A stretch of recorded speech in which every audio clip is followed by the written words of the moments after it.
எனக்கென பிறந்தவ ரெக்க கட்டி பறந்தவ இவதான் அழுக்கில குலுக்குல இவளுக்கு இணை சொல்ல எவதான் ஊரையெல்லாம் இவதானே கூவி அழைச்சா ஆசமாம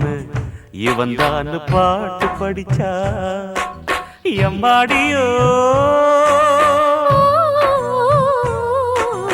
உனக்கென பிறந்தவ ரெக்க கட்டி பறந்தவ இவதான் என விட உனக்கு இங்கு மனசுக்கு பிடிச்சவ எவதான்